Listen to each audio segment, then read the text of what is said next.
Hello there! Welcome back to Practical Piano. In this practice series, I record every time that I practice so that you can get an idea of what practice looks like over time for relatively normal people. What do I mean by relatively normal people? We have jobs, we have families, we have school, we have things that take priority over piano. Piano is not our number one thing. Piano is pretty important, or it's a hobby. And we do it because we love it, and because it improves us and it makes us better. So if that's you, this series is for you. I'm hoping that by watching this, you're going to find inspiration by seeing daily struggles in piano that are perfectly normal. I hope to resonate with your struggles so that you realize, oh, okay, this is normal. As I play, when I think of advice to share, I'm going to share it with you. Now today I have about 1 hour to practice, which is a lot of time. I'm very happy about that because I don't usually get very much time to practice right now.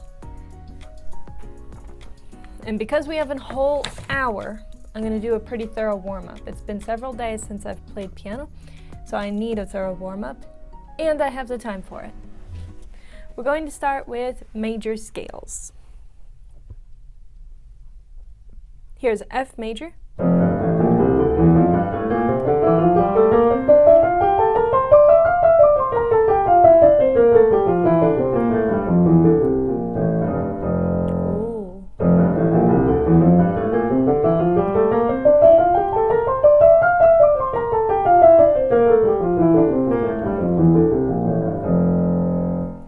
What you want when you're doing a warm-up is to play at a comfortable pressure, so not too hard and not softly. If you play softly, you're just not going to exercise your hands very much. And if you press very, very hard and you're not warmed up, you're risking injury. So you want to go at a comfortable pressure. You want to go at a comfortable speed. Again, if you go too slow, you're not going to be able to exercise your hands to warm them up. So, when you're choosing a warm-up to do, pick something that you can do at a comfortable medium speed and not something that you have to think about every note. Of course, that's good to practice, but just not as a warm-up. For a warm-up, you want something familiar that's easy to do, that your hands get moving right away. And you don't want to go too fast in your warm-up because your hands will tense up if they're not ready for that speed. Now, that was a tiny bit fast because I could not focus on keeping my notes playing at the same time. This is very important. If you're playing something like a hands together scale where your notes are played at the same time in both hands, so it's not like this. But when they have to be played at the same time, it's important to be very careful that they sound at the same time. So, did you hear that first one? Very minute. You can barely tell that my right hand is happening after my left hand. Let's do it the opposite way. Right hand is happening before the left hand now. And if you're listening carefully, you can hear it. So, I need to go a little slower so I can listen that each note is landing at the same time.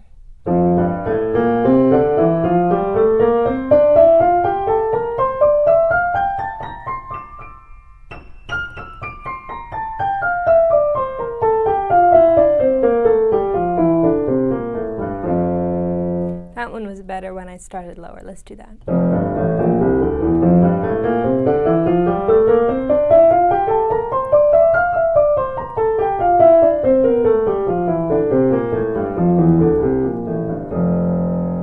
Okay, when I played that time, I noticed my left hand 2 finger is sliding off all of the B flats. So let's do it again.